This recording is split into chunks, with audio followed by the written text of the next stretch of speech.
यस भिडियोमा हामी हाम्रो भ्युअर साथीहरूले दिनुभएको रिक्वेस्ट अनुसार चाहिँ 5-6 वटा स्टकहरुको एनालाइसिस गर्छौं। हामी फर्स्टमा चाहिँ SFCL बाट स्टार्ट गर्छौं है त। SFCL को क्लोजिङ 568 मा क्लोजिङ मेन्टेन भएको छ। यो लास्ट ट्रेडिङ डे को क्लोजिङ अनुसार चाहिँ 48 पोइन्टले चाहिँ बढेको छ। बुलिश क्यान्डल फर्म भएको छ र भोल्युमले पनि साथ दिएको छ। यो बुलिश क्यान्डललाई भोल्युमले पनि सपोर्ट गरेको छ, जसले गर्दाखेरि चाहिँ बुलिशनेस चाहिँ कन्टिन्यू हुन सक्ने सम्भावना चाहिँ देखिएको छ। र जुन क्लोजिङ मेन्टेन गरेको छ यो स्टकले 568 मा, यो भनेको हाम्रो रेजिस्टेन्स लेभल 570 को लेभल छ। 570 को लेभललाई चाहिँ रेस्पेक्ट गरिरहेको छ। 570 ले ब्रेक गरेर माथि जानु खोजेको थियो तर सकेन र अन्तमा 570 भन्दा तल नै 568 मा क्लोजिङ मेन्टेन गरेको छ, जसले गर्दाखेरि 570 लाई चाहिँ रेजिस्टेन्सको रूपमा रियाक्ट गरेको छ। यो 570 को लेभलमा चाहिँ केही अड्किन सक्ने सम्भावना चाहिँ देखिएको छ SFCL को मुभमेन्टमा। र यसमा चाहिँ इन्डिकेटरहरूले पनि सपोर्ट गरि नै रहेको छ। मुभिङ एभरेजले पनि सपोर्ट गरिरहेको छ। क्लोजिङ मुभिङ एभरेजहरु भन्दा माथि नै क्लोजिङ मेन्टेन भएको छ, जसले चाहिँ पोजिटिभ सिग्नल देखाइरहेको छ। र साथै RSI इन्डिकेटर हेर्ने हो भने RSI इन्डेक्स अनुसार 61 को लेभलमा छ, जसले गर्दाखेरि चाहिँ बुलिशनेस, स्ट्रङ बुलिशनेस देखाइरहेको छ र स्टकमा चाहिँ स्ट्रेन्थ चाहिँ कायम छ भन्ने कुरा चाहिँ इन्डिकेट गरिरहेको छ। र अपवर्ड मुभको लागि चाहिँ दुईवटा इन्डिकेटर, इम्पोर्टेन्ट इन्डिकेटरले चाहिँ सपोर्ट चाहिँ गरिरहेको छ। अब यो रेजिस्टेन्समा चाहिँ रहेर क्लोजिङ मेन्टेन गरेको हिसाबले चाहिँ अलिकति यसमा यो लेभलमा चाहिँ अलिकति रोकिन सक्ने अथवा कन्सोलिडेट हुन सक्ने सम्भावना चाहिँ रहन्छ। यदि यो 570 ले राम्रो भोल्युमका साथ, आज भन्दा यो भोल्युम भन्दा पनि बढी भोल्युमका साथ 570 ले राम्रो भोल्युमका साथ ब्रेक गर्ने हो भने चाहिँ 622 को सम्म चाहिँ एउटा अर्को रेजिस्टेन्स हुन जान्छ। 622 सम्म चाहिँ जान सक्ने सम्भावना चाहिँ रहन्छ र यसमा चाहिँ बुलिशनेस चाहिँ देखिएको छ यो स्टकमा। र अर्को स्टक हेर्छौं हामी, AKPL हेर्छौं है त। AKPL को क्लोजिङ 612 मा क्लोजिङ मेन्टेन भएको छ। बियरिश क्यान्डल फर्म भएको छ। क्यान्डलको बडी साइज सानो छ, थोरै करेक्सन चाहिँ भएको छ, 6 पोइन्टले चाहिँ घटेको छ। र यो बियरिश क्यान्डललाई भोल्युमले सपोर्ट गरेको छैन, जसले गर्दाखेरि जुन चाहिँ पोजिटिभ रूपमा मान्न सक्छौं हामीले। र 623 को हाम्रो रेजिस्टेन्सको लेभल थियो, त्यसलाई चाहिँ रेस्पेक्ट गरिरहेको छ यो स्टकले। 623 ले टेस्ट गर्यो यो क्यान्डलले पनि, यो भन्दा माथि चाहिँ जान सकेन, तर लास्टमा क्लोजिङ 612 मा क्लोजिङ मेन्टेन गर्यो। र यो कन्डिसनमा चाहिँ यो स्टकको लागि चाहिँ 584 को लेभल चाहिँ सपोर्टको रूपमा लिन सक्छौं। र यो भन्दा माथि 20 डेज को मुभिङ एभरेज छ, जसले आफैमा सपोर्टको काम गर्ने भएको हुनाले चाहिँ 600 को लेभललाई चाहिँ सपोर्टको रूपमा लिन सक्छौं हामीले। र यसलाई पनि ब्रेक गरेर तल आउने हो भने 584 को अल्टिमेट स्ट्रङ सपोर्टको रूपमा लिन सक्छौं। र यसमा इन्डिकेटरहरूले पनि सपोर्ट गरि नै रहेको छ। अपवर्ड मुभको लागि केही कन्सोलिडेसन चाहिँ आवश्यक छ, केही कन्सोलिडेसन भइरहेको छ। कन्सोलिडेसन पश्चात चाहिँ राम्रो भोल्युमका साथ माथि जान सक्ने सम्भावना चाहिँ रहन्छ। र RSI इन्डिकेटर पनि बुलिश जोन अन्तर्गतै पर्दछ, जसले गर्दाखेरि चाहिँ माथि अपवर्ड मुभको लागि चाहिँ चाहिने टेक्निकल एस्पेक्टहरूले सपोर्ट चाहिँ पाइरहेको छ। मुभिङ एभरेजले पनि सपोर्ट गरिरहेको छ र RSI इन्डेक्स पनि बुलिश जोन अन्तर्गतै परिरहेको छ। अहिलेको कन्डिसनमा चाहिँ 584 को लेभललाई सपोर्टको रूपमा लिन्छौं हैन। र रेजिस्टेन्स भनेर चाहिँ 654 को लेभल चाहिँ रेजिस्टेन्स, अल्टिमेट रेजिस्टेन्स, र अहिलेको लागि चाहिँ माइनर रेजिस्टेन्स 623 को लेभललाई लिन सक्छौं। र 654 को लेभललाई ब्रेक गर्ने हो भने चाहिँ 623 देखि 54 को एउटा जोन मान्न सक्छौं। 654 लाई ब्रेक गर्ने हो भने 756 को हामीले टार्गेट सेट गर्न सक्छौं। र अर्को स्टक हेर्छौं हामी, CORBL हेर्छौं है त। यो स्टकको क्लोजिङ 928 मा क्लोजिङ भएको छ। लास्ट क्लोजिङको तुलनामा चाहिँ 32 पोइन्टले चाहिँ बढेको छ। र हाम्रो रेजिस्टेन्सको लेभल 868 को रेजिस्टेन्स लेभलले चाहिँ ब्रेक गरेर माथि क्लोजिङ दिएको थियो 21 नोभेम्बरमा। त्यो अनुसार, त्यो मुभ अनुसार चाहिँ सानो पुल ब्याक चाहिँ देखियो। पुल ब्याक गरेर 868 को लेभलले टेस्ट गरेर अपवर्ड मुभ गएको छ, जसले गर्दाखेरि चाहिँ 973 को हाम्रो रेजिस्टेन्स लेभललाई चाहिँ टेस्ट गर्न जान सक्ने सम्भावना चाहिँ देखिएको छ। र जुन यो बुलिश क्यान्डललाई भोल्युमले पनि थोरै सपोर्ट चाहिँ गरेको छ। 20 डेज मुभिङ एभरेज भन्दा माथि नै भोल्युम कारोबार भएको छ, जसले गर्दाखेरि बुलिशनेस कन्टिन्यू हुन सक्ने सम्भावना चाहिँ देखिन्छ। र जसले गर्दाखेरि चाहिँ 973 को रेजिस्टेन्सलाई चाहिँ टेस्ट गर्न जान सक्ने सम्भावना चाहिँ देखिएको छ। र साथै यो स्टकमा इन्डिकेटरहरूले पनि सपोर्ट गरिरहेको छ। मुभिङ एभरेजले पनि गोल्डन क्रसओभर फर्म गरेर दिइरहेको छ गोल्डन डेली चार्ट अनुसार। र हाम्रो RSI इन्डिकेटर हेर्ने हो भने पनि 62 को लेभलमा छ, जसले गर्दाखेरि बुलिशनेस चाहिँ स्ट्रङ देखाएर इन्डिकेट गरिरहेको छ। स्ट्रङ बुलिशनेस देखाइरहेको छ। स्टकमा चाहिँ स्ट्रेन्थ चाहिँ छ, मुभमेन्टमा चाहिँ स्ट्रेन्थ चाहिँ देखिएको छ। र अहिलेको कन्डिसनमा 868 को लेभललाई चाहिँ हामीले स्ट्रङ सपोर्टको रूपमा लिन सक्छौं भने रेजिस्टेन्स 973 को लेभललाई लिन सक्छ, जुन चाहिँ टेस्ट गर्न जाने क्रममा छ यो स्टकले। र अर्को स्टक हेर्छौं हामी, NGPL हेर्छौं। NGPL को क्लोजिङ 716 मा क्लोजिङ भएको छ।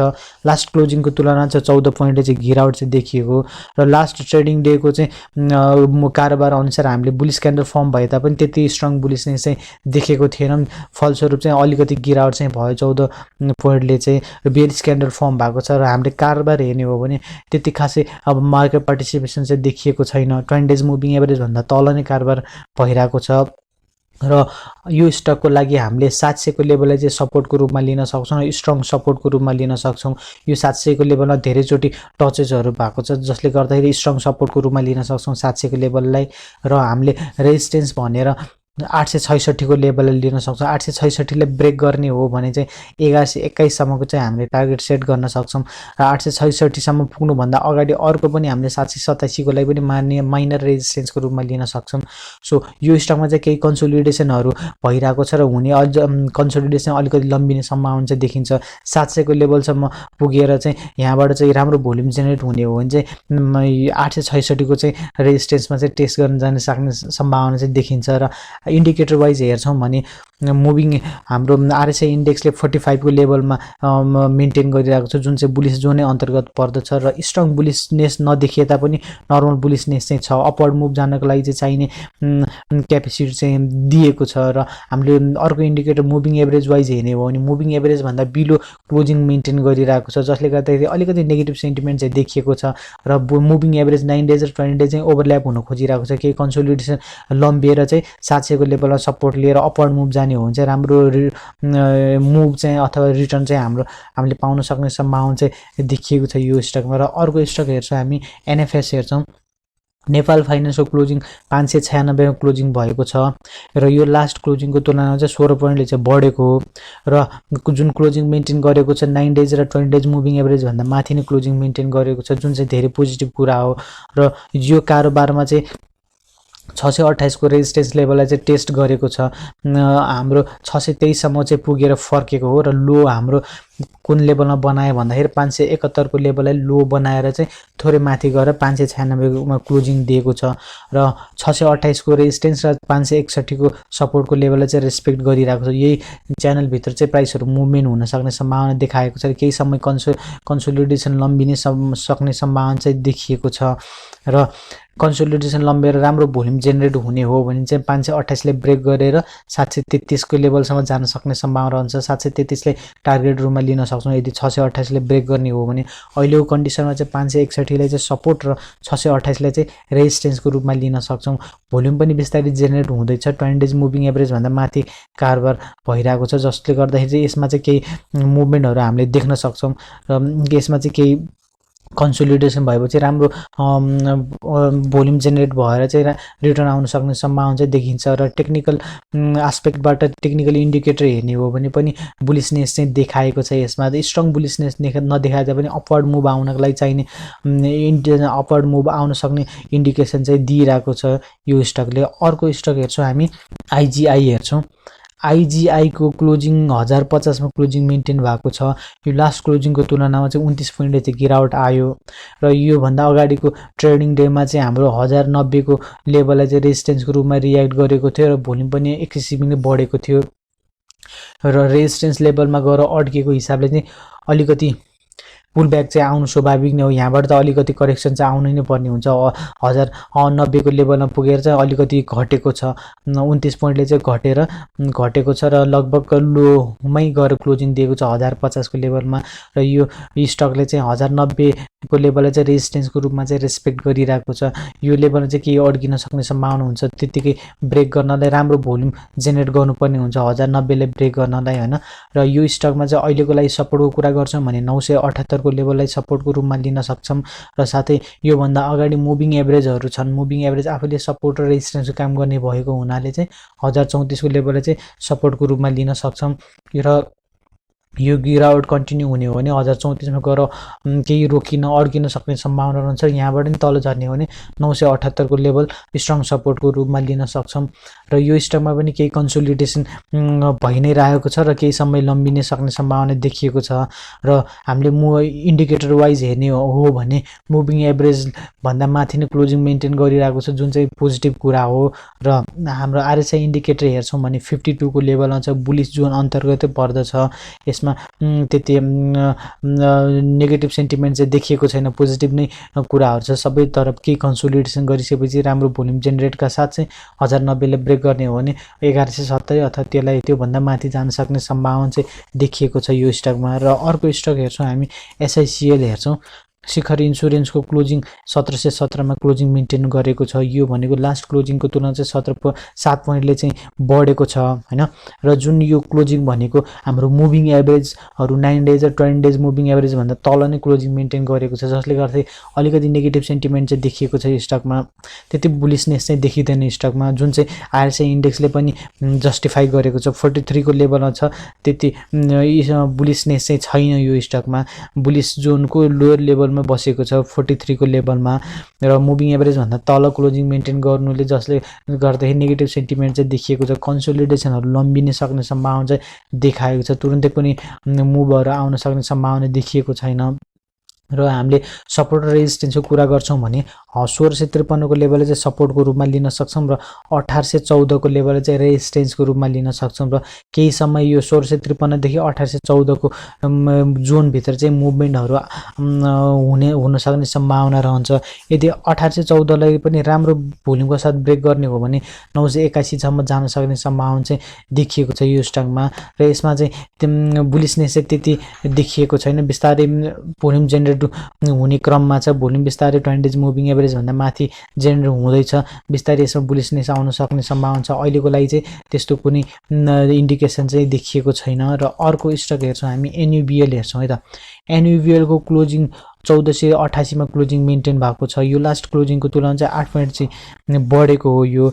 र जुन क्लोजिङ यो स्टकको पनि क्लोजिङ भनेको 20 डेज मुभिङ एभरेज भन्दा तल नै क्लोजिङ मेन्टेन गरेको छ। र आरएसआई इन्डिकेटर वाइज हेर्छौं भने 44 को लेभलमा छ, बुलिश जोनमै छ, तर स्ट्रङ बुलिशनेस चाहिँ देखाएको छैन। र जुन चाहिँ मुभिङ एभरेजले पनि गरेको छ, रेस्पेक्ट गरेको छ, मुभिङ एभरेज भन्दा तल क्लोजिङ मेन्टेन गरेको छ। मुभिङ एभरेज चाहिँ रेजिस्टेन्सको रूपमा लिइरहेको छ यो स्टकले।